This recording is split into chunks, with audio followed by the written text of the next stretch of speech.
Hi, everybody. Welcome to the church. Welcome back to the church for those of you that I see regularly. It's always awesome to see you guys. For those of you who don't know me, my name is Kestrin Pantera. I'm the programming manager here for the church. I'm extremely excited. Thank you. I am extremely excited about this program. I'm looking forward to the discussion that everyone is about to have.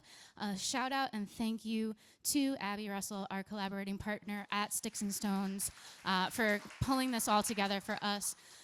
This program was put together in tandem with our exhibition, Are You Joking? Women in Humor. If you haven't taken it in, it is over 40 artists of female identifying artists, and they challenge the stereotype that says, women are not funny, and that we can't take a joke. So if you haven't seen it yet, I totally recommend you guys go up and see it. The exhibition will be open until 5 p.m., so there might be some time after this conversation to go up if you haven't already. Thank you, as always, for those of you who come back. Thank you again for coming here. You guys make it possible for us to do what we do here. So without further ado, Abby, take it away. Thank you very much, Kestrin Pantera, and the church. Also want to thank Sherry Pascarella, who runs the church. And if you haven't been to programs here before, you should come. It's a year-round arts organization started by the artists Eric Fischel and April Gornick.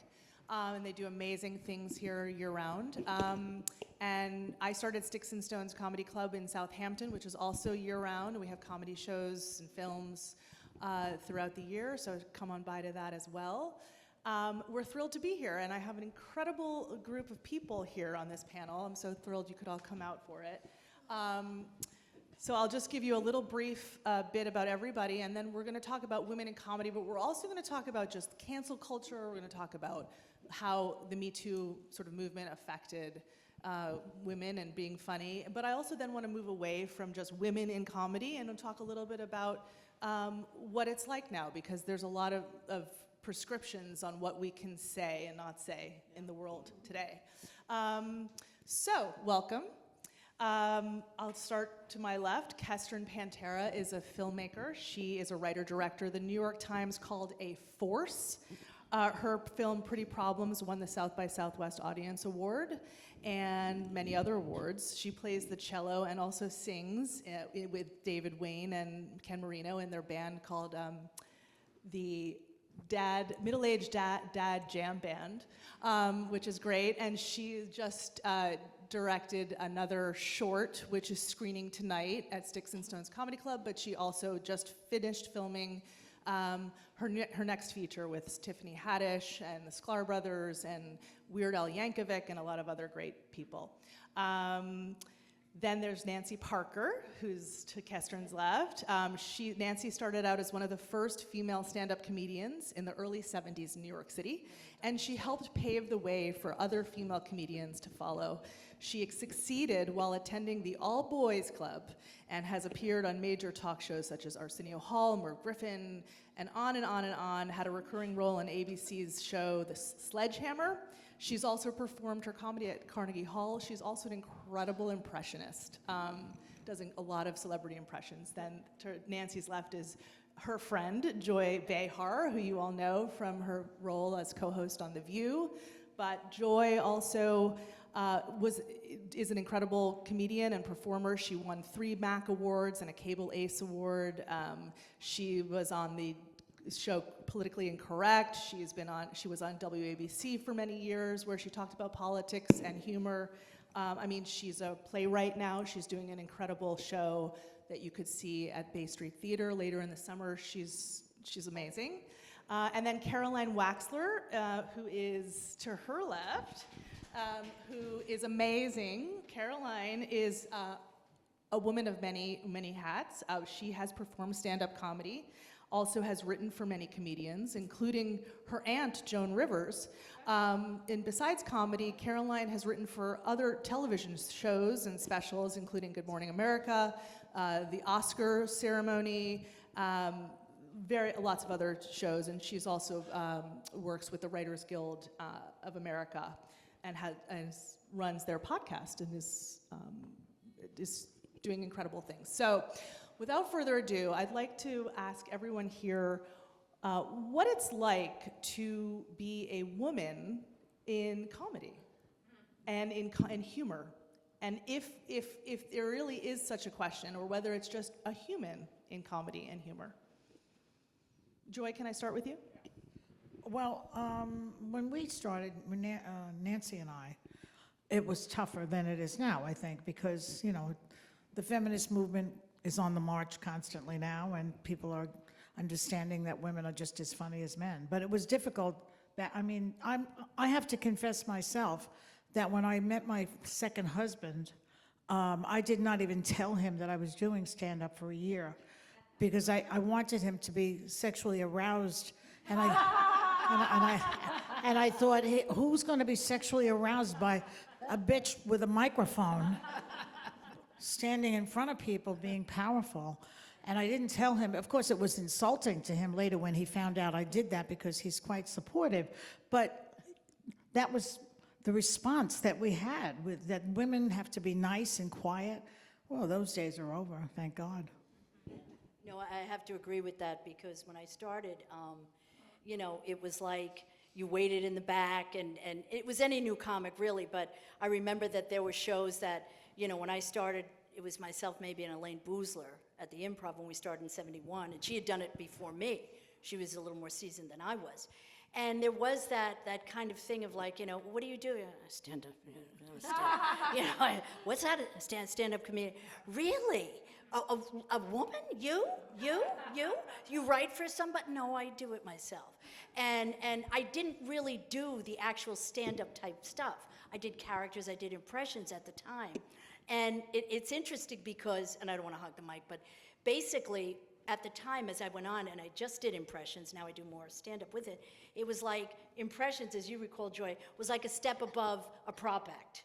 It was not a very hip thing to be. So not only was I a woman, I was a female, well, I wasn't a female impressionist, but you know what I mean.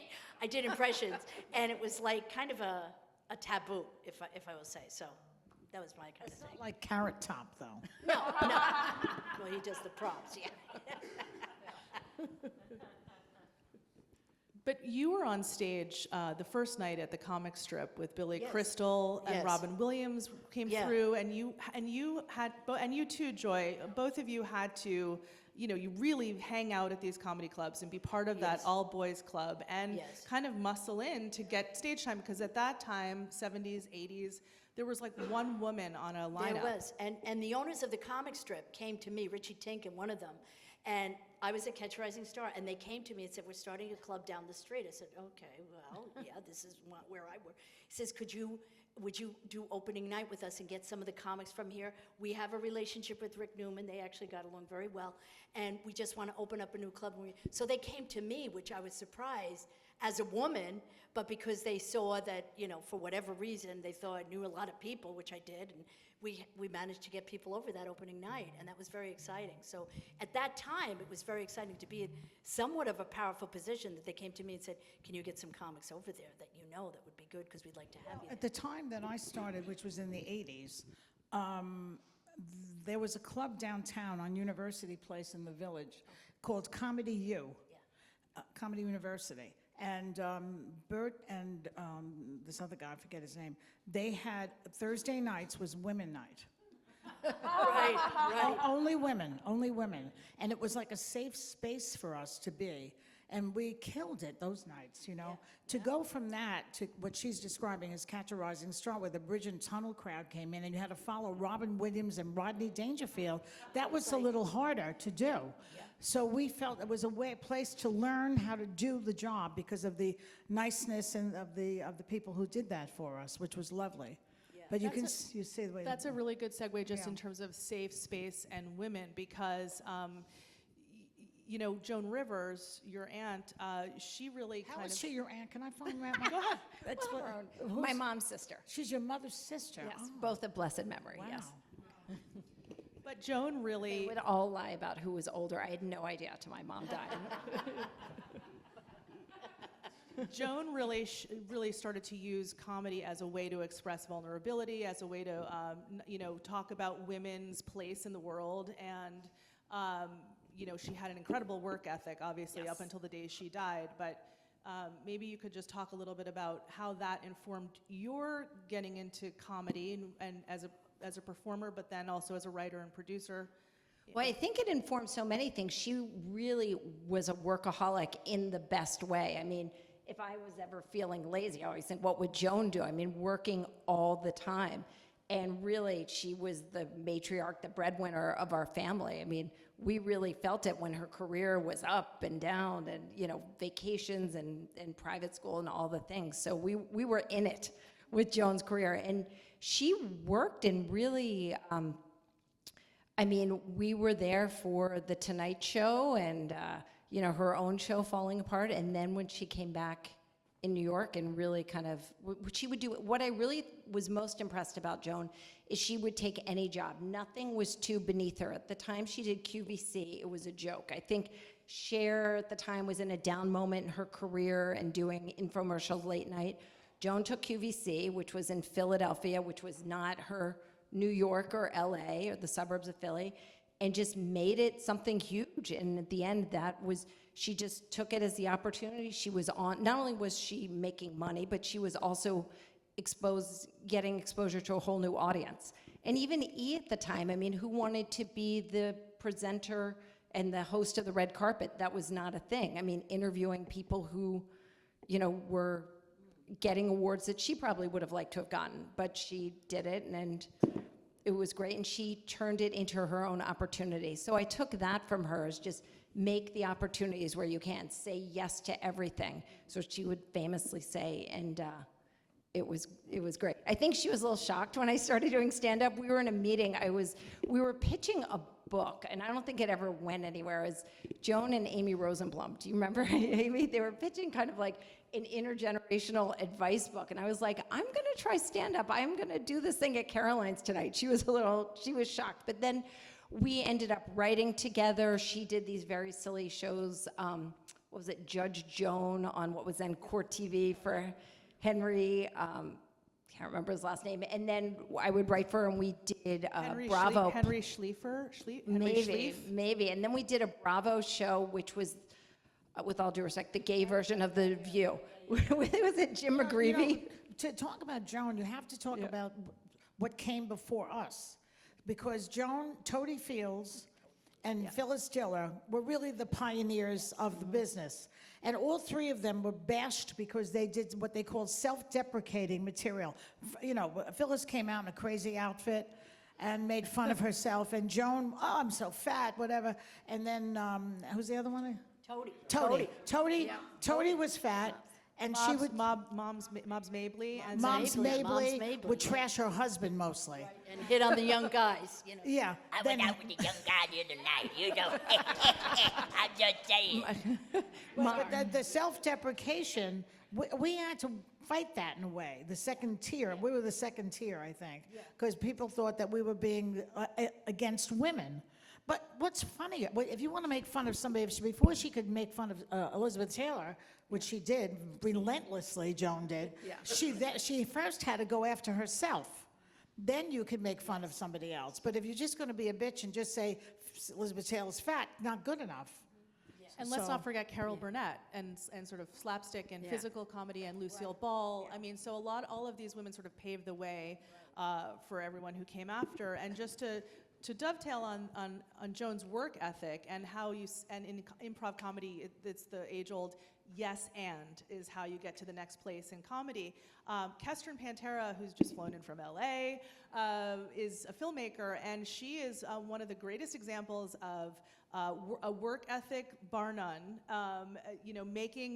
creating her own incredible success from her genius. And I'd love her to talk about her filmmaking and her working with, she's making a movie with Tiffany Haddish right now, and many other comedians. So she's really out there in this sort of brave new world, creating a space where there didn't used to be one.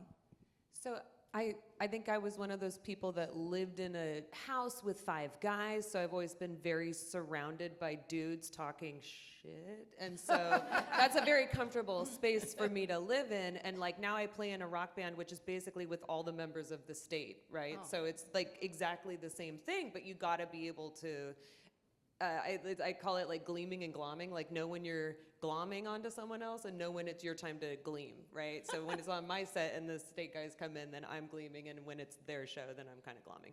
But I learned a lot of my glomming years from other filmmakers who have gone on to make billions of dollars for Marvel.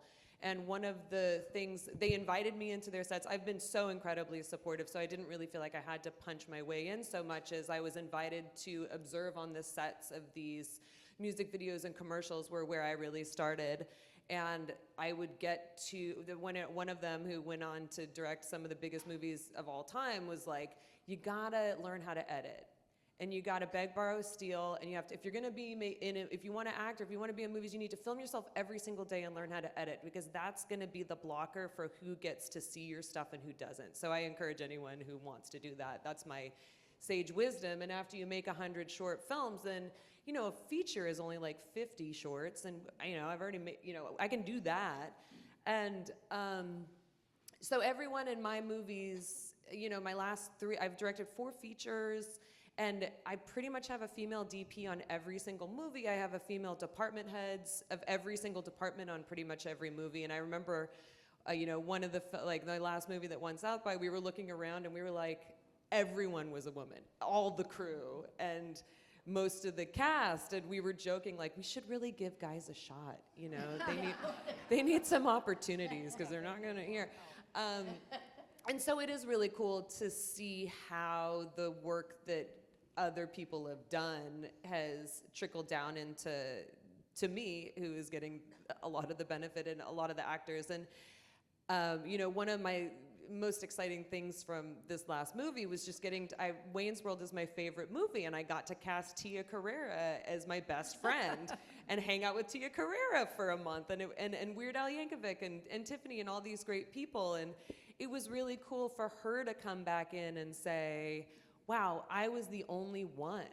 You know, in 1994 or 5, when Wayne's World came out, I was the only one like me, and it was such a boys' club. But now she was like, I'm just seeing it's all women running this show, and it's so exciting to be a part of it. And so I think, like, the more we can give department head roles to people and let that infiltrate our crews, then that means we're gonna grow more department heads down the line, and then we grow more directors, and that's what happened. Turns out, when a lady is directing and hiring everyone, it really helps, you know, build a lot of diversity into your teams. And then there's organizations like the Sundance Reframe Stamp, right? So all my movies have that, and it's a really great program where if all of your department heads and people behind the crew, if like 70% or more are women or POC or LGBT plus, then you get this like distinction.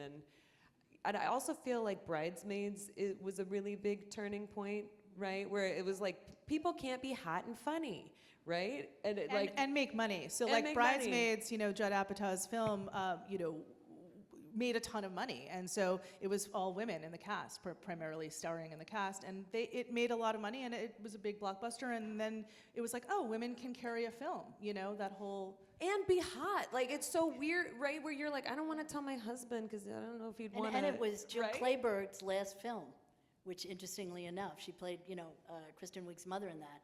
And it was a tremendous actress. It was her last film she did. And, I mean, that says something right there. Jill Clayburgh. Bridesmaids was her last film. Yeah. What about, as far as Kestrin, with the editing and also the clips, when you were doing comedy, you know, back in the day, you had to hang out. You had to have your physical presence in that club and muscle around with the boys and try to get stage time. And just now, if you're sitting in your basement and, you know, editing and making funny sketches and putting it on social media, you can become a viral sensation and then go around and make a lot of money touring around the country.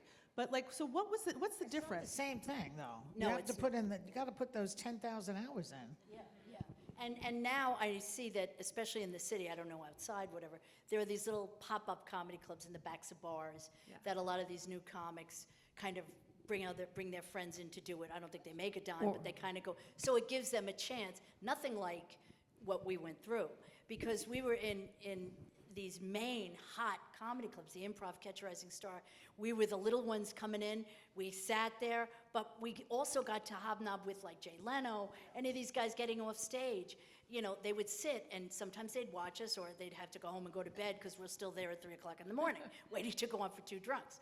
So it gave, I wouldn't trade those days, even though at the time it was a pain, but they were great times, right, Joy? Because we really got to learn, and sometimes they watch us and give us tips. I mean, that's Well, it's the invaluable. only way to learn the craft is to get on stage. So, you know, Yes. I like those calendars that have phrases on them, like little homilies and things. I live by those. Yeah.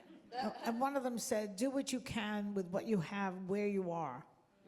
So I thought, well, if you live in Kalamazoo or East Podunk, Nebraska somewhere, get on the stage. Just get on there, because you have to be physically on the stage. You have to, yeah. And you have to work with different kinds of audiences. Sometimes there were 3 drunks from New Jersey. I killed. Yeah, yeah. It's true. And they would travel from club to club, these 3 jerks. Three. The same 3. They Did followed I us. see you last night at 3 o'clock on the floor?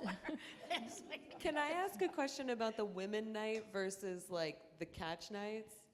Because like, okay, if the women night was safe, because was it also that it's hard following someone who's like globally famous? Like if it had been a globally famous woman, do you Yes. think Oh, no, like I the think it would trauma, matter. it feels Yeah, different, no, right? it was very hard. Like if you had to follow Robin Williams or something like that. First of all, it could be an hour by the time He you would got never up. get on- and He not would only never- that, 'cause he was highly absorbent. Yes. Oh, Highly yes. absorbent. So if you had material, the next Yeah. thing you know, he's doing it at the next club. I will say, I remember. I mean, his manager used to get a call from comedian, checks, and immediately just say, how much? Yeah. Yeah, because he stole people's material. I know. I remember one time I was at the Comedy Store in L.A., and Robin, I knew him, you know, we weren't best buds, but I hung out with him a little bit, and I did a bit with my face, suicidal, almost that whole thing. And Robin would get off, and I said, it's very funny. Can I do the bit? I said, first of all, if I say no, does that mean you're not going to do it anyway? I said, come on, you're Robin Williams, you're Mork, you're this. All right, I'll behave. But it was like you gave him an idea, and I then know, he ran and he with could have done it you know, wherever, and but he I did never it saw it better, on TV, mostly. so it was still okay. But yeah, so you know, but I think to answer your question there, I remember, Joy, that there were nights that all women would do a show together. We'd all be traveling on the plane to get to this place, and they called them femprovs. Remember? They were called femprovs, not improvs, femprovs, because it was all women. And I just remember traveling, and there was a great camaraderie, whatever. But I remember, like, people in the audience didn't know what to make of it. There were three of us, all different. But when's the guy coming back? Is there a guy coming in? And, you know, we had to deal with that. And it was advertised as a women's show. But that there were still people that thought there would miraculously, magically be a guy showing up. Well, to answer your question, the men actually didn't think we were as funny as the men were. The male audience never thinks we're as funny. No, No. yeah. So on the nights that it was just women, there were a lot of women in the audience and a lot of men like we have here today who are probably Jewish, who like funny women. You know? I do notice when I do movies, I test them on different rooms, and I'll make a note. I'm like, was that a man over 50 or was a woman under 40? And I like each room will read differently, and I'll take notes. So like sometimes the men over 50 will speak louder than others in terms of what I should change, and I'm like, okay, great, and I write everything down, and I make sure I test it on different groups and don't do what any one particular group says. Ultimately, you kind of go with what your heart says, but it is interesting. Like you could be killing one night. Let's say you're going to do a Friday night and bounce around the town. So you have to go to 5 different clubs in a night. That's what we did. So you'd start at the Improv, let's say. Then you'd go to Catch. Then you go to the Comic Strip. Then you go downtown. And you go to a Comedy U, or you go to these other places downtown. Every single set, let's say it's the same 10 minutes of material, because you're starting out. And you need to hone and figure out. This group would laugh, the next one would bomb. Yeah. The next time they would love it, and the next one would hate it. So that's the kind of experience that you got in those days. It was terrifying, frankly. It was terrifying. And what was good was, though, in those days also, there was a group that whether we all hung out either at the the diner next door, the Yes, Green the Kitchen, Green or Kitchen. whatever, you had your comics that were there for you that would listen in the back and say, not a lot of them, but if you had 2 or 3 of them, that was gold. And they'd say, you know what, why don't you do this with that? And we'd all do it to each other. So that was helpful there. A lot of times it was women, sometimes it was men and women, so that was good. Tell him about You know. Larry David, what he would act like. Oh, Larry David. Larry David would go on stage. He did stand up. He had this bushy hair. He'd wear the fatigue jacket, right? The army jacket. And he'd be like, oh. So he'd get on stage and be, let me tell you something about good-looking people. We're not well liked. and the audience would like sit there and he'd go, oh, fuck you. And he'd walk off. So then Rick Newman would catch her eyes and start going, Nancy, go up, go up. So I'd go up and I go, let me tell you something about good-looking people. We're not well liked. So I do his voice. And then I kind of, got the thing. But, he was Just to go on the point of being terrified, the Yeah. guy was terrified. Yeah, he was, 'cause People he was a know him writer. from Curb, right? Yeah. You're a Curb. I bet Yeah, there's a lot of Curb, Curb Larry. people here. Yeah. And he worked with me a lot on a show that I had, and he was he was good with setups and lousy with punchlines. He Yeah, could. no, But he'd get on stage and he'd look at the audience like today. He'd look at you and just like, I don't think so, and just yeah, he'd walk walk out, off. kick the door as he left. And just walk off because he was scared that he would bomb. Yeah. Or if you looked at your watch in the middle of one of his bits on Dr. Mengele, he'd be like, what are you looking at your watch for? What are you bored? You bored? And and he's one of the great funny guys of the media right And now. I remember at the time, because he didn't have a lot of money, as we all didn't, he'd want a hamburger after. That's a lot of times why he went on stage. He'd say to Rick Newman, he'd say, do I get a hamburger? He goes, well, how much should I give you? You only did a minute. Can I give you this much of a hamburger? So he'd give him a hamburger. But that's kind of why he went on, because he was really more of a writer. And he was like, I guess I'm hungry. I'll go on and do it. It's a good way to test out material for writing. Yeah. And it also, I found it depends on the geographic area of where you're performing. If you're in Brooklyn, you're going to get a much different reaction. If you're in the East Village, than at your Carolines. Or if you're in LA. Or it's Sticks different. and Stones. LA was like New York, though, in so many ways. But I had to go to Lima, Ohio one time. And my material was about being, like, I'm going to come from an Italian background. They would take me to the cemetery and pass it off as a country. I mean, my material was totally New York centered. And I thought, oh my God, but they were paying me, like, I don't know, maybe a lot of money, $5,000 maybe, and I was making nothing. So I went there, and they loved it. It was like such an eye-opener that the country is more than just Italians and Jews.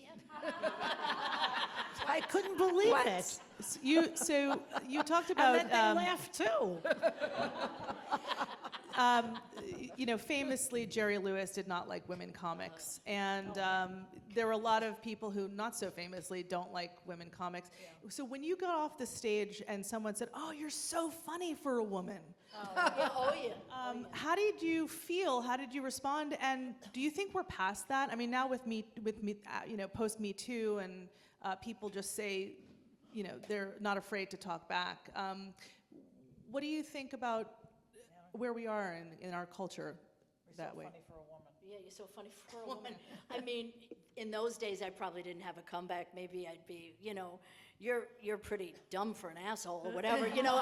I wouldn't have said that then. So now there's more freedom for comebacks. If you're heckled by a man or a woman, years ago I might have done stock. The two stereo assholes, the two of you, whatever. Now I can come up with my own. Now there's more, I think, the confidence we have as performers, whether filmmakers, writers, comedians, whatever it is, that we have that, we've earned our guillaumes. Am I saying it correctly? Right. Guillaumes.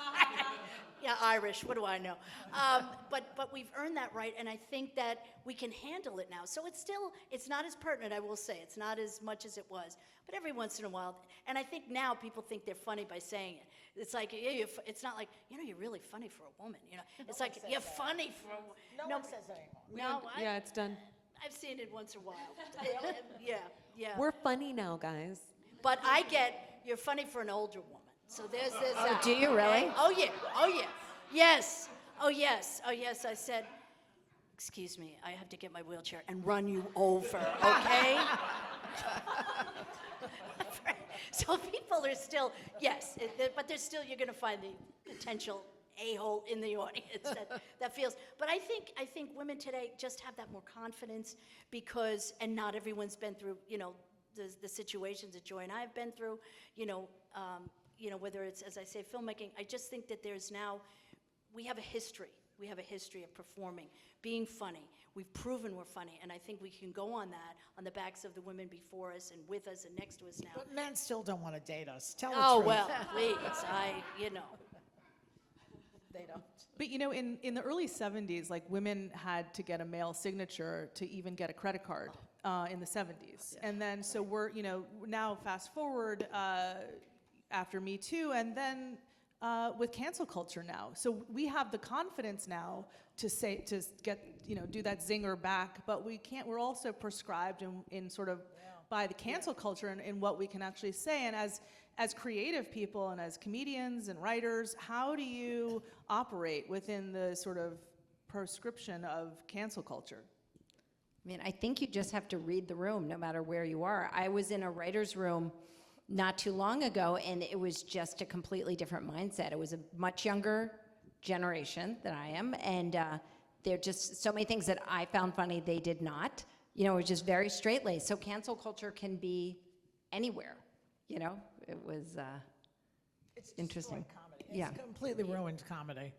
I mean, you watch John Rickles now, and it's a breath of fresh air. He would never make it now. Oh my God. No, no, he went after every group, every ethnic group, and he was teasing, he was playing, but now you can't even have any fun anymore. It sucks. Do you does. think it will swing back? No. No, What about because the younger generation is very uptight. They're very uptight. I mean, we were not like that. We said whatever we felt like saying. They were all so nervous about everything. Well, and that's what I was saying earlier to the ladies up here is, I used to perform at a lot of colleges, and that's where you could be as free as a bird. You could do, say, whatever. I mean, anything. Now, from what I understand now, anybody performing, they sign a writer, the performer, that says these things can't be discussed, topics, words, whatever. And if that does pop out of your mouth, you're taken off stage immediately, and you don't get paid. Really? So this is the new college Play the comedy. encampments. So it's like, I don't think they have anybody working colleges now. Maybe the singing groups or whatever, but that's it. I mean, you can't get caught. Who's going to sign that? They're very uptight these Yeah, it's. How have you found that in the film world in terms of saying what you want to say and not feeling burdened by cancel culture? I mean, we can edit more. So you can kind of riff wherever you want to riff in the room, and then, you test it. So, you test it and you cut it out if you feel like it. But I don't know. I don't know the answer to that. I just kind of sit uncomfortably with it. And The writer's room has always been sacrosanct. Like on comedy shows, the writers are making the jokes and making the script, and you're not allowed to be in there if you're going to be politically correct. I have that at my show also, because I have a morning meeting with researchers and people like that, and I'm just, my mouth goes bananas in there. And I tell them, if you can't take the heat, get the fuck out of here, because I will not put up with that in the privacy of my room. And on the air is something else, but I hate that. I just hate it. It's like you're so uptight about everything. I don't even think, I'm going to a wedding, with an Indian wedding, right? And I'm supposed to wear an Indian outfit, which is going to really look ridiculous. But I wonder if that's called cultural appropriation now. Can I even wear the Indian outfit? They requested it, the parents of the bride, but I mean, I'm afraid to do anything now. And also just because there's a trail, like there'll be a picture of you and then someone will say. That's right. Right. The other thing, how there used to be musicians would put out, and they still do, put out an album of 10 songs, 12 songs, and there was a flow to it. And in comedy, there would be comedy albums, there would be, or even in just the jokes, there would be a story, like it was going somewhere and everything sort of hung together. Now, with social media, a comic can put out a 30-second, a 90-second clip, and that's it. That's the joke, and then they're on to something else. And so there's less flow. And how does the flow, or lack thereof, affect, do you think, the artistry or the cultural commentary that's that's happening, because comedy is really like the people denominator, right? It really brings us together. We vulnerability, and talks about our shared humanity. And if we don't have the ability to speak openly and maybe be a little bit offended, because that's how we get through those things. I mean, how does that affect your work these days? I mean, I think there's a couple different ways, right? You can have a TikTok that goes viral and it, does the cycle, but then you can also have a TV series that people binge watch, and people will watch 10 hours of episodic content at the same time. So I don't think that our attention spans have completely evaporated because of the fact that we're able to binge watch The Bear or whatever it is. So I continue to have hope that, we have a lot of talk about resilience and grit and growth mindset versus fixed mindset. So I think it's really easy to just say like everything's gone to shit and it all sucks. But I also do like there is science coming out about how we need to be able to do hard things and hear people who don't agree with us and have conversations and appreciate nuance. So as much as most media cycles would not, acknowledge that is the truth, I do believe that we are capable of holding space for nuance and having harder conversations. And even though if you go on social media, of course you're going to see the worst thing in the entire world. Don't go on it. No, and piggybacking off that, I think a lot of comics, and I know comics may be around my age or a little bit younger, a lot younger, that they put the things out so they'll get noticed. 45 seconds, whatever it is, boom. And then they have their act, which is still a flowing type of act. I still think a lot of the comics that are, whatever age they are, the solid comics that know the art of comedy, of stand-up, whatever it is, they tell a story, however it is, through stand-up, through one-lines, whatever it is, and they follow through with that. I still think that art is there, but I think the snippets are, for the most part, to say, I'm out there, here's me, now I'm going to be performing at this club here, blah, blah. So I think that's what it is. I don't think I still think there's that art form there, I believe it, because I have seen it in the clubs I've been working with a lot of younger people. You have to give them a taste. Yeah, that's what I'm saying, and especially if they don't know who you are. Here's me, here's another one, here's this and that. To the topic of political correctness, so now I've been writing these plays, right? And so one of the things, it's sold out right now, but maybe I don't know. August 26th, we're doing a show called My First Ex-Husband at Bay Street Theater. It's a series of monologues, and I interviewed women about their marriages. A lot of it's very funny. And so then I made them into monologues, and different actresses can get up and do the monologues. Okay, so now I'm working on one because I want to replace one of them. And it's about a girl that I spoke to at length who told me that while she was married, on Thanksgiving Day, she was very unhappily married. On Thanksgiving Day, she told her husband and her mother that she was going to a conference. And what she was really doing was she was going to have sex with an American Indian in Oregon. Okay. So, right. This is true, though. They believed her. Oh, good. Go enjoy yourself. So she has a line, this woman that I interviewed, she was very funny herself. She says, maybe if my marriage was better, I wouldn't be on the warpath.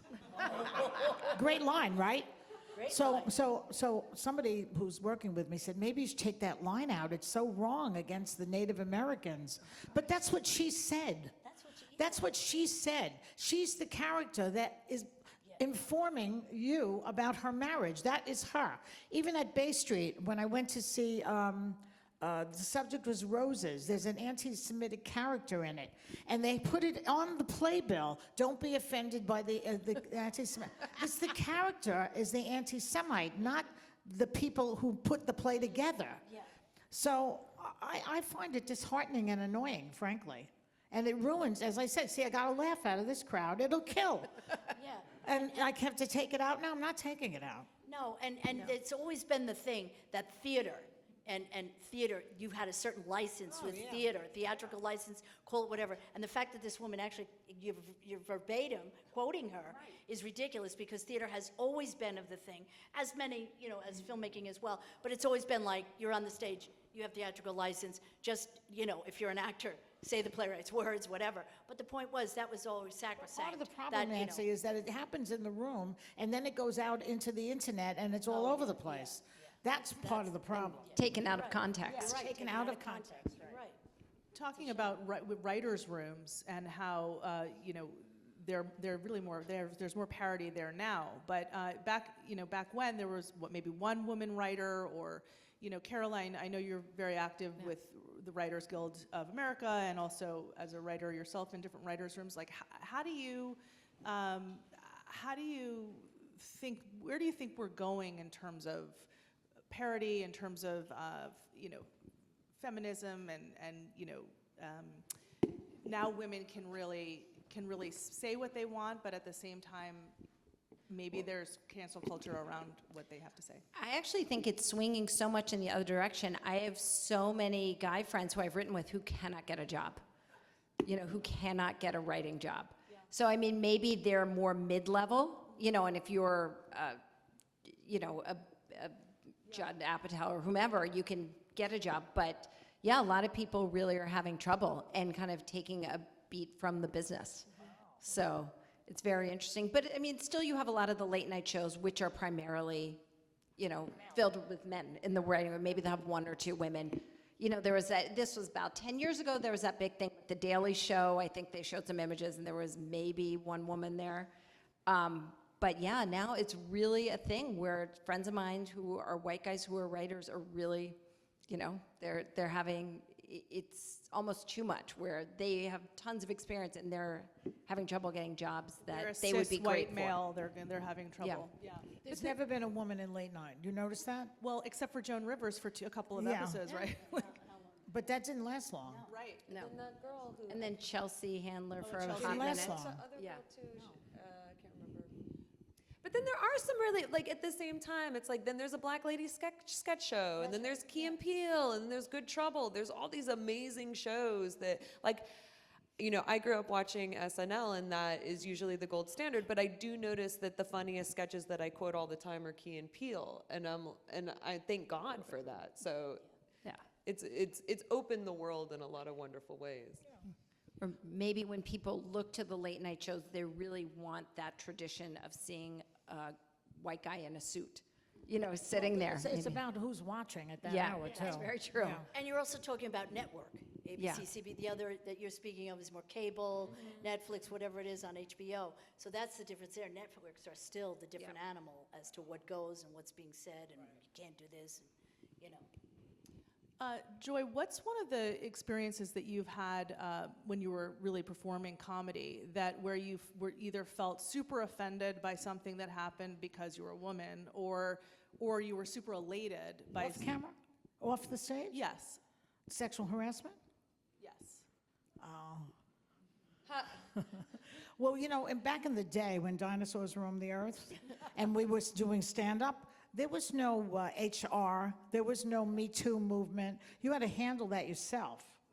And, I tell these stories about comics. I don't know what your experience was, but I mean, like one night I was at Caroline's, and then somebody's manager comes over to me and says, hey, want to get laid?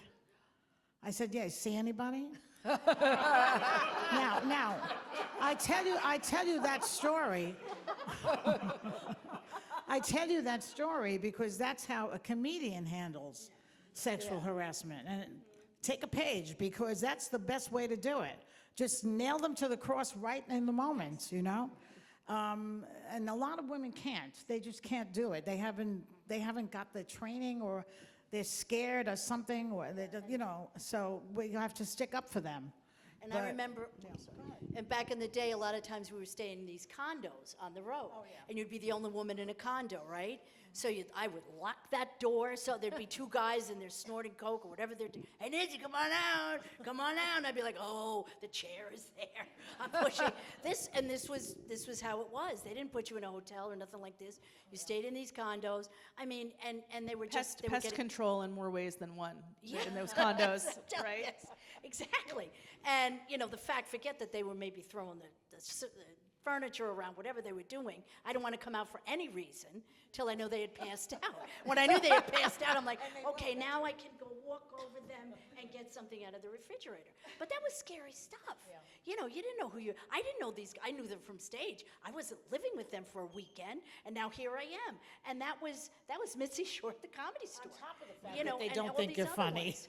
Yeah, exactly. So they don't think you're funny, and they don't think you're hot, but they'd like to have sex with you. Yeah. I mean, those comedy condos, I remember hearing about them. They were really disgusting, and there were cockroaches and God knows what other rodents and things were there. And in those were the addition guys. to the men who were lecherous. What about you, Nancy? Did you ever experience anything on stage where you felt like you were really gaining traction and you know? Well, there was a place, Joy, I don't know if you ever did Betty's Fireside Inn. Okay, there was a club, and this was everybody. It was called Betty's Fireside Inn. It was somewhere up in Westchester. It was a biker's bar, okay? A serious. We stood behind chicken wire to do our act. Because they threw shit at us. Nobody laughed. You could be as funny and I was there with guys, the only woman on the thing, so I got more shit thrown on me. And Betty was to the side. I said, Betty, I'm cutting off stage. No, you're not. No, you're not. Finish up. You want to get paid? I don't know, in tomatoes or beer cans? How are you paying me? So I started throwing the shit back. I'd get under the chicken wire and I started throwing it. Then Betty got pissed off at me. So, but nobody came to my defense. None of the guys. They were throwing at them, but there was nobody that said, hey, leave, even the woman, the club owner, or whatever she was, nobody. So that was very scary.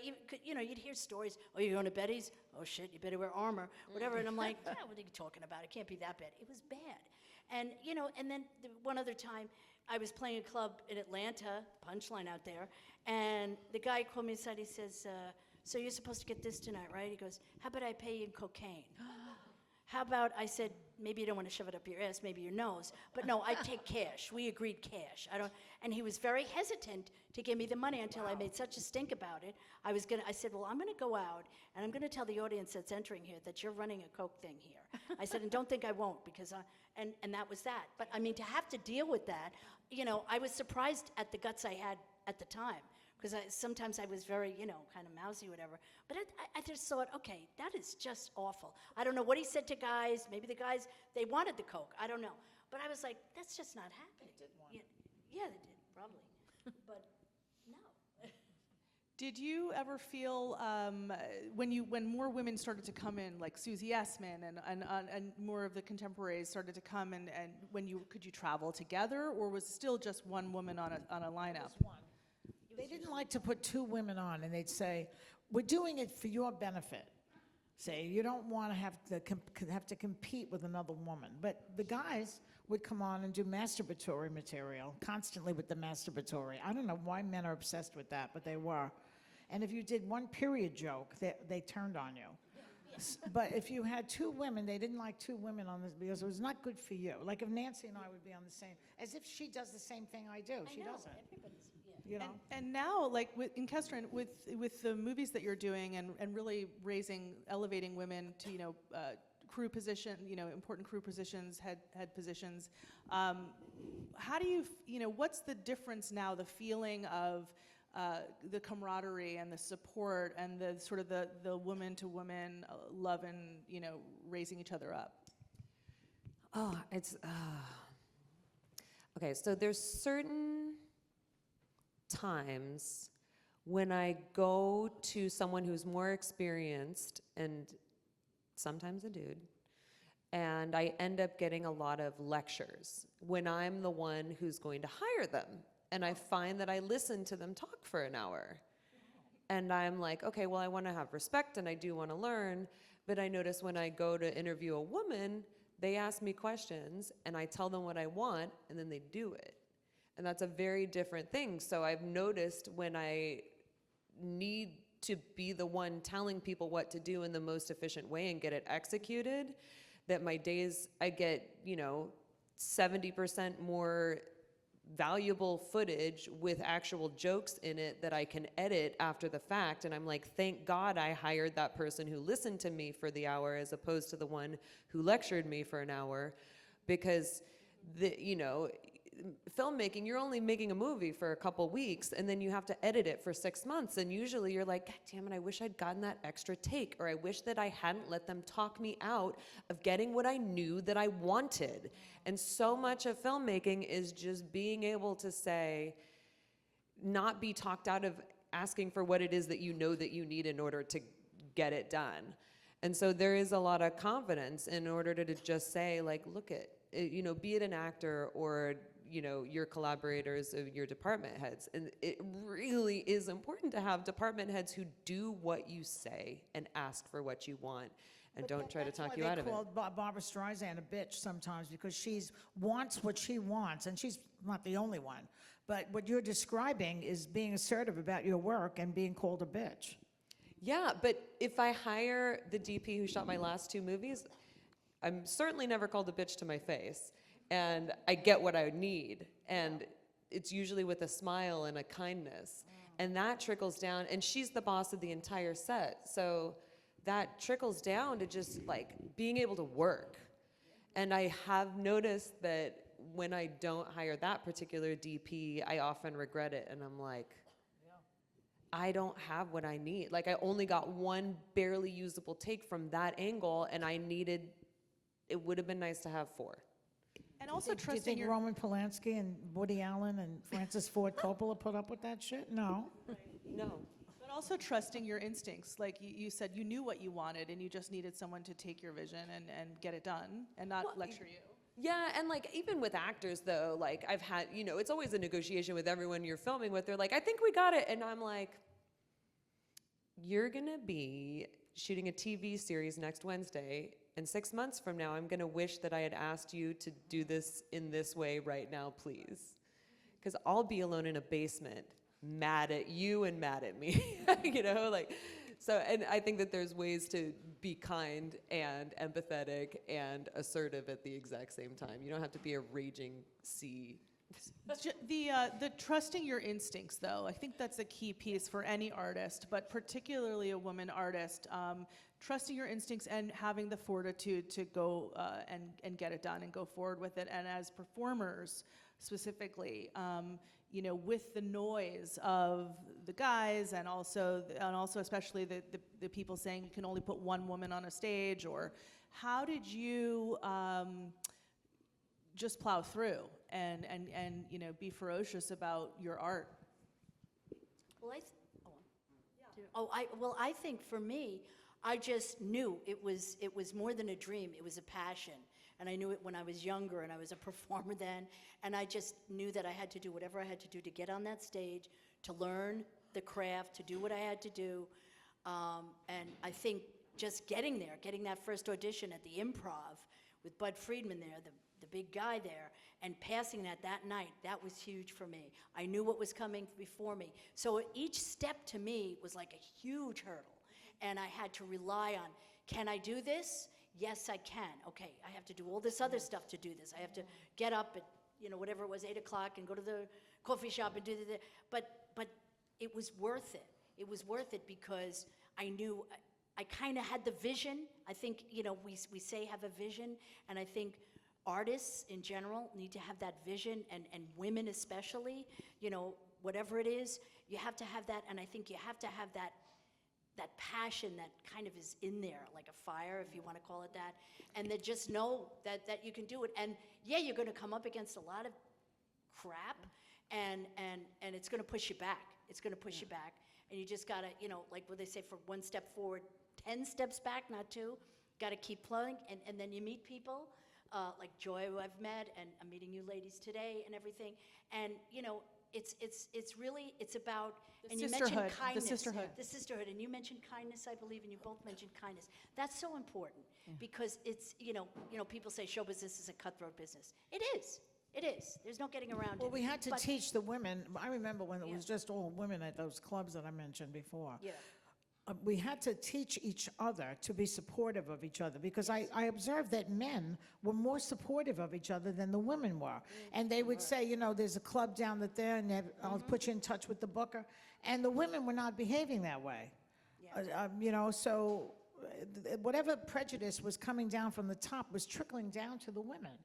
So we learned to support each other over the years, and it's a That's a much good better point. situation. Yeah, it But is. I would say one thing about confidence. I didn't have much, and I didn't get into this because I had a dream. I got into it because I needed the money. And I was already 39 years old when I started. And I either was going to be a shrink or a stand-up comic. So, yeah, that's what happened. But I needed to make money. I was broke. I got a divorce, and I was a single mother, and I had nothing. I was a school teacher before that, and I couldn't do that either. So I needed money, and I did not have confidence. And the one thing you need when you do comedy in front of an audience is confidence, because they can smell fear. The audience smells fear, and you get up there, and that flop sweat thing that they talk about is because the actor, the comedian like Larry David, was scared. We're scared up there. And the one thing you don't have is confidence. And that's one of the hardest parts about plowing through. And I was just going to say that in an audience, you can find your people. So I remember when I was hosting a show downtown with my friend Norman, we would do it every week. We had our shtick down. It was really fun, and we would curate the comics, and it was just our whole, forgive the word, vibe. It was great. And then one time, I had a friend who was a writer on one of the late night shows, and he had an idea. He's like, let me bring all the other writers. We'll have kind of a theme night, and have these were just really kind of mean, aggressive guys who were making fun of us. So it was hard to be steady and hold our own, but we just knew our crowd and had it. So, you know, and that was really part of the alt comedy scene, which could be unforgiving depending on who was there. I think the confidence also comes from the 10,000 hours where you've just done it enough and you're like, I'm not a genius, I've just done this a lot, so I know what to expect and I know how to ask for what I want because I've gotten not what I want and I don't want to do that again. And I think also with the finding people who will listen to you if you're hiring or in a leadership role, it doesn't have to be a woman. It just has to be someone who listens and is good at their job and who will deliver it and wants to do their best work and help you do your best work. So the hiring practices are never gender exclusive ever. It's always just like hoping to, you know, get the best collaboration. And that's why I love playing with the middle-aged dad jam band, is because they're the nicest people and they've, you know, loved one another and been doing comedy since they were at NYU in college. And it's just a beautiful relationship. I've never seen people hug each other and say, I love you, like upon greeting and saying goodbye. And they've been doing it for like 40 years. It's amazing. It's really beautiful. I want to be mindful of opening this up for questions because I'm sure some of you have some burning questions you want to ask our panelists.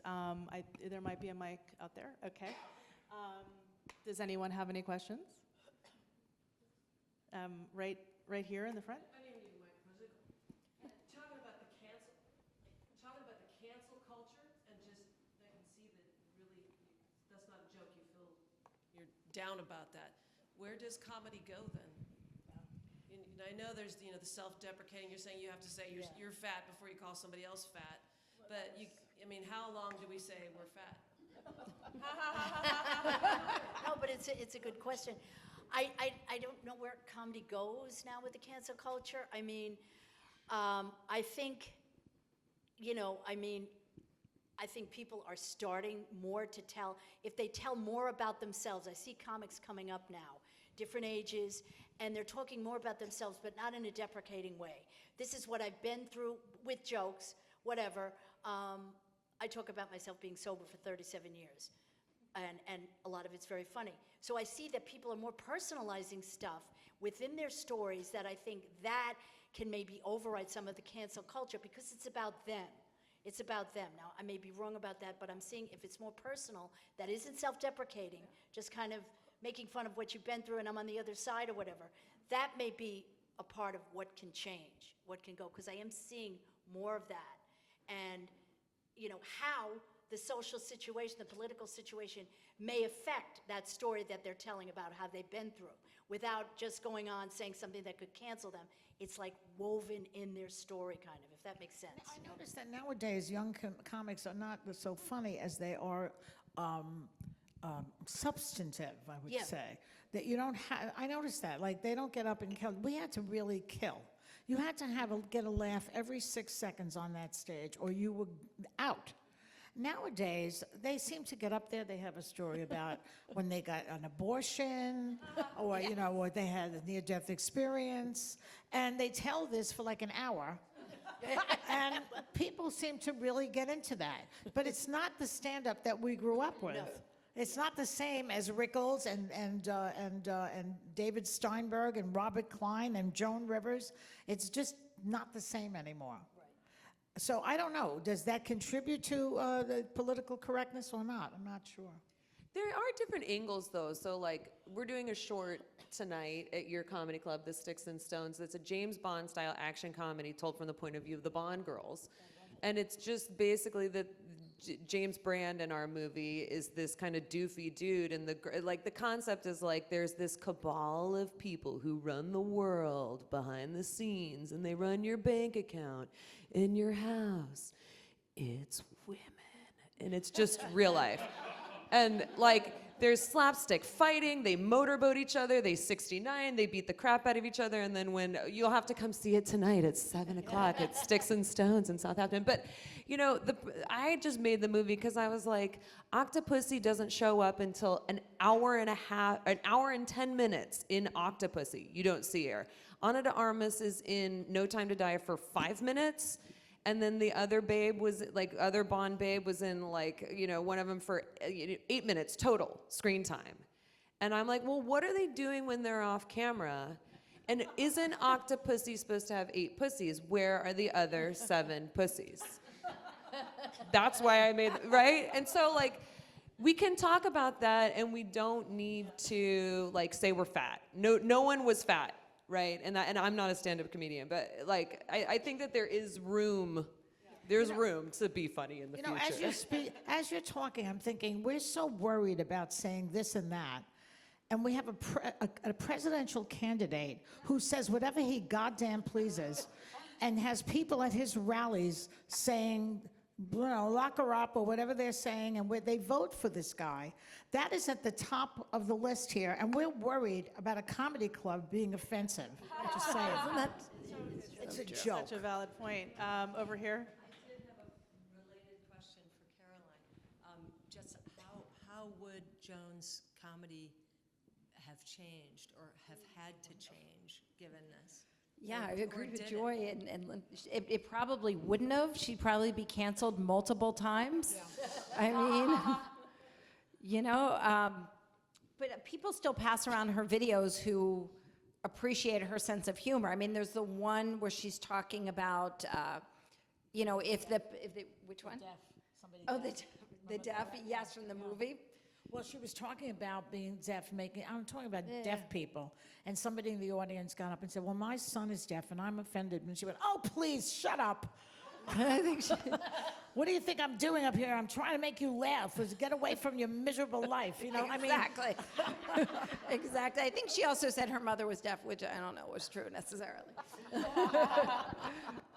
But yeah, I mean, that clip from the documentary, I think it's the one where she's talking about what if New Jersey were bombing New York, you know, so she would have just kept going and probably lost some endorsement deals. Yeah, but picked up a few The more. interesting thing about the cancel culture and Joan in particular is it's been, how many years is it? It's been like 14 years since 10 years since she died.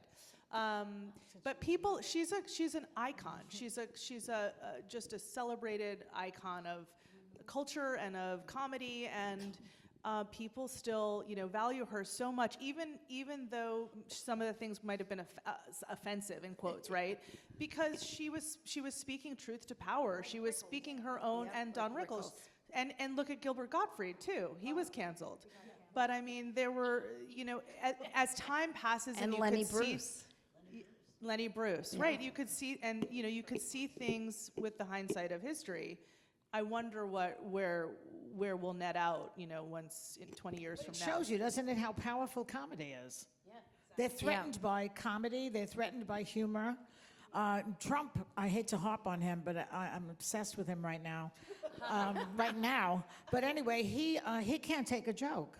And one of the reasons I think he ran for president was because Obama made fun of him at the Correspondents' Dinner. His skin is as thin as tissue paper, this guy. He cannot take a joke, and he never laughs. You notice how he never laughs. He's incapable of laughing, the guy. So it shows you, humor is very powerful. I don't think he smiles much either. He doesn't like it now that people are making fun of him. People are all over the place making fun of him. They imitate him, his hair, everything else. He does not like it. Do you want to do Kamala's laugh just to have equal time for the parties? Equal time. Abby mentioned Gilbert Gottfried. You'll know who he is, the voice of the thing. I was the voice. Anyway, Gilly could say the most offensive things, and we know he got canceled for some he didn't get, because in my mind, he was so silly. He was like a cartoon. To me. That's why comics loved him. We'd line up. He was a comic. He would say the most but because he was like wincing or talking to the wall, he'd get on stage every time and play to the wall. And just like, I remember the line he said at Kestrin Pantera, here's Hitler taking a picture. Go back. I need to see more of it. Go back. And it was the stupidest thing, but he could be silly. And that's one thing that, and you had mentioned it with the films, with the Bond girls. I think you can, in a way, if you're offensive, and I always said, I don't like comics who are dirty for the sake of being dirty unless they're funny. Right. I'll laugh at anything if you're silly and funny about it. And Gilbert had the ultimate silliness, the cartoon face, the cartoon voice, that got away with a lot. Not everything, but got away with a lot. And I think silliness, if it's silly, if it's funny, even if it's, I think that can kind of push you over a little bit past that. Yeah. Depending on who it is. Right. Over here. Hi, I have a question for Caroline. These are my neighbors. My friends. Neighbors, My plants. and fans. I'm just wondering, Caroline, if knowing how hard the life of a female comic was, did your aunt discourage you from going into it, or was she proud and pleased? I mean, when I was doing it, it was more of an outgrowth of comedy writing. Everyone I was working with was doing stand-up at night, so I mostly did it to improve my writing and improve public speaking, just as like a goof to have fun. So she knew it was that. So I mean, she knew it was in that spirit and actually encouraged it for for writing. But she knew I didn't want to pursue it, as a full-time. I think it's such a difficult life to do it full-time, and hats off. She wrote a book called Enter Talking, where she talks about how she lived in her car in order to do this, because her father was a doctor and they didn't want her to be a stand-up comic. She lived in her car. That really is ambition. Threw her out. Yep. So. Any other questions over here? When you talk about cancel culture, can you sort of focus this a little more? Because some people have been canceled. There are comics that have been canceled, not for what they did on stage. I mean, there are some people who were rightfully brought to task for things they were doing back in the motel room, or the things the way they treated other comics. Well, Louis C.K., for instance, the Louis C.K. was sort of famously, in terms of the way that he was relating to other comics or whatever, versus what they say on stage. And then, like Dave Chappelle, for instance, is thriving. I mean, he's got his specials. Like, I find out about them because people are so outraged. And I go, oh, wait, what's everyone outraged about? I have to go watch, Right. So where is the exile? What is that? For what a comic does on stage, what are the repercussions of cancel culture? And if we don't, and if I saw, when I was a kid, we saw Richard Pryor live on the Sunset Strip. My dad pointed out to me, you see how he talks about all these things that make people uncomfortable, that people don't talk about. And if comedy isn't the place to talk about that, where does that discussion go? Like I said, it's very threatening. Comedy can be very threatening and scary. But what you're talking about, Louis C.K., what he did was with a bunch of women comedians, he asked their permission, which is really insane if you think about it. But you're saying that you don't get called out for what you say on stage, but what you say off stage. Is that what your question is? Well, my question is more about when we talk about who's a comic that really suffered, whose career really suffered from their act. Michael Richards. He was on stage. Michael Richards. And he said some things that were filmed, and it The was N-word, racist, over right? and over again. And his career, he really went away for a while. Yeah. His career really Yeah. took a different turn. I think he's coming back now. Maybe has a book, but Yeah, I mean, that wasn't material he was developing or workshopping. He kind of lost it with a heckler, right? Like, I don't think that he had pre-written Michael those Richards, jokes. you're talking? Yeah. He just kept using the N-word over and over again to these people. What was the point of that? He was on my show, The View, recently, and he talked about it. He's very much about feeling very guilty and upset that he did that. And I think it's more that he just understands that it was a huge mistake. I mean, you can't forgive that easily. Oh, no, of course. That's crazy. No, it shouldn't be forgiven, but I'm saying it Yeah. also wasn't material. He was like, I can't wait to try this out tonight. Right, It was It was a repercussion he from a lost heckler. it with the heckler, that yeah. They kept heckling.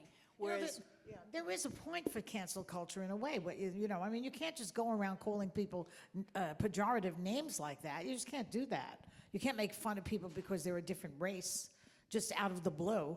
When Don Rickles did it, you knew his intention was not really to hurt you so much, I guess. I think the line is cruelty. celebrate The line Cruelty, that the the line intention. that comedians and you shouldn't cross really, or if you're going to cancel anything or be, not like something, is cruelty. I don't think the intention is to go out and be cruel to people. No. Don Rickles certainly was a nice guy.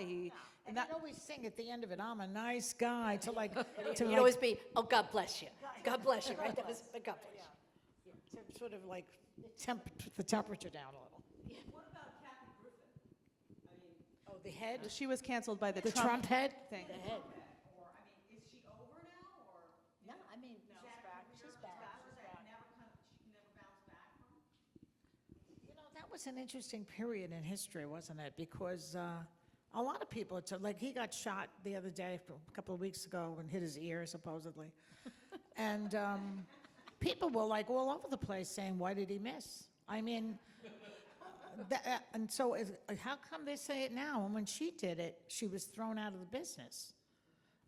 So I guess it has to do with timing in history. When you say it. So she's literally out of business. No, she's not. She's coming back.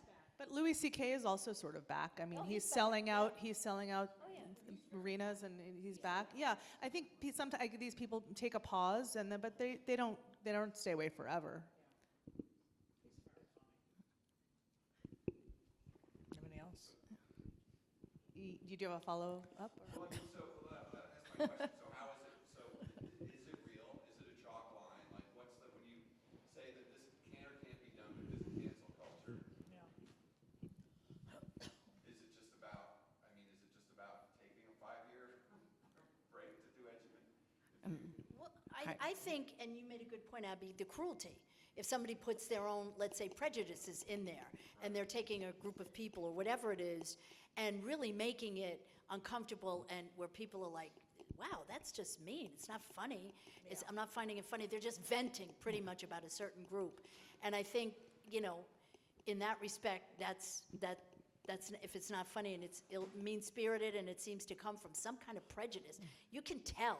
If somebody starts talking about a group and they're saying, well, now this and that, and then and they usually, if they talk about a group in a non-cruel way, let's say, they usually talk about stereotypes of that group, whatever it is, whether it's trans people, LGBTQ, people of color, whatever it is. If they're doing it in a way that's kind of stereotypical, somewhat acceptable, and it is funny, and they're doing it where they're just saying, but wait, here's the thing, and sometimes maybe they're comparing. Look at Matt Rife that time. He did a special, the Netflix thing, and he started with a joke about domestic violence. He opened with it at his first special ever. No. Nothing's off the table. Yeah, nothing's off the table. But to me, if it's funny, if it wasn't funny. Yeah, I don't To me, that was not a funny thing. If you're going to talk about it, he talked about the girl, maybe make the guy the victim of the woman or something. There's such You know, a thing in comedy is called punching down or punching up. Exactly. And what she's describing in this case may be punching down. Down. It's one thing to call politicians names and to go after them, but if you're going to pick on somebody who's being abused, you're an asshole. Yeah. And to open your show, your first special ever, and it's not funny. So I can laugh at anything if it's funny and not mean-spirited. And So I think maybe, if that makes sense. I was going to say, maybe the Kathy Griffin bit wasn't funny. Like, it was stupid. But kudos to your dad for taking you to that show. You should be very grateful that he took you to Richard Pryor on the Sunset Strip. Yeah. But that's where How old were you? that's where the 10,000 hours come in, because like if you're skilled and you can handle the crowd and you can handle these rough, sensitive topics, and the crowd trusts you. The crowd has to put their faith in the performer that they're going to be able to handle a sensitive topic. I mean, that's where the 10,000 work hours come in. Yeah. And Pryor, remember, even in his early days up until his later times, was very physically funny, with faces, with his body. So a lot of that kind of softened whatever he was talking about, growing up in a prostitute house of prostitute, whatever it was, he had the other thing going that kind of helped, with that, along with that, the physicality, the silliness, if you will. This lady here. Yes, thank you. Thank you all for bringing laughter to this world. And I also say the strength that women have, that comedians have, that we have always muscled through and not listened to what people tell us we can't do. You notice we can't do anything. We can't drive, we can't think until a man says you can do this. So you have been great examples of muscling through, of laughing off the criticism. And I think that's where we have to go. We can't buy into, oh, these children are offended. We have to teach them, no, you get stronger. This is a joke. If it's funny, I'm with you. Cruelty, meanness is not funny. No. So, but there's plenty of things that are hilarious, need to be said, and like Joan Rivers, get over it, get a life, grow up. We know the difference. I was just thinking of a friend of mine who, when she was a kid, her father was so sadistic. They'd be driving, and she'd have to say, I have to pee, and go on the side, and she'd be peeing, and he would take off in the car. And then they'd stop, and she'd get back in the car and go, can't you take a joke? Oh, my God. It's like a horror film. That's an example of mean humor, sadistic humor. Yes. Can't you take a joke after you've done something really mean to somebody? And remember, comedy is subjective. If you don't like somebody, turn them off. Don't go. There's a lot of don't, it's very subjective. So that's the other thing. What makes each of you laugh? Are there things that just you find really funny and the specific things, or What makes us laugh?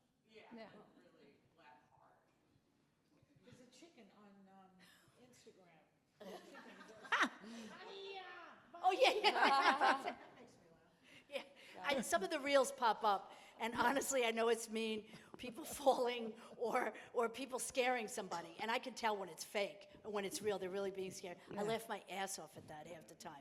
They pop up whenever they do, and my goddaughter's little girl is 6 years old, and she says some of the most incredible things, and she's very wise, and then she just comes out with stuff as kids do. That's kind of what makes We me have laugh. one friend. His name is Larry Amoros, and Oh, he's I not. love him.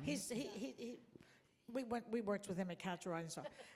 As soon as something bad happens, he makes a joke about it. Somebody dies, yes. Somebody dies, he's got a joke. Can I say the Dr. Ruth one? Go ahead. Okay, Dr. Ruth died. We all know that. Within 2 or 3 hours, Larry puts on Facebook, God bless Dr. Ruth for all her helping, sexually inadequate people and helping them through, but I understand she was a lousy lay. In the world. So that makes me laugh, because I always know if somebody dies, high celebrity, within 3 or 4 hours, Larry's going to have something. And everybody says, oh, Larry, what are we all waiting for? I think just, we take in our world and our society and everything that, that we're going through and the world, with wars and other things, is everything's so serious. And the news, the constant barrage of news is so serious. And I think comedy and, films and artistry, writing, it's like it's the town square, right? It's where we can meet together and have a little levity, have a little silliness. Like, if you don't laugh, you're gonna cry. So, we have to just keep that. There has to be a space in society for levity and to poke fun, not in a cruel way, but in a way that unites us to see that we're all humans with foibles, and I think that's why we're all doing what we do. We want to, continue laughing. And I'm so grateful to all of you for all the laughter and joy that you've brought and continue to bring every day with your work. And Joy's right here. yeah, the joy. No, and it's just it's a real privilege, and that's why even with really any kind of culture, with the church and what they do, and with the exhibition upstairs, which you might have time to see before after this, women in humor and painting and visual art. But any kind of artistry that shoots something into the world where we can laugh at our collective and common foibles and humanity, I think is why we're all, not stockbrokers. And just to mention the fact that I don't think if you did jokes about Putin that he would laugh. So thank goodness we live in a country where we can still make jokes about everybody. I think that we should not take that for granted as we approach this November election. Just saying. Thank you all so much for being here. Thank you. Thank you, ladies, for being here.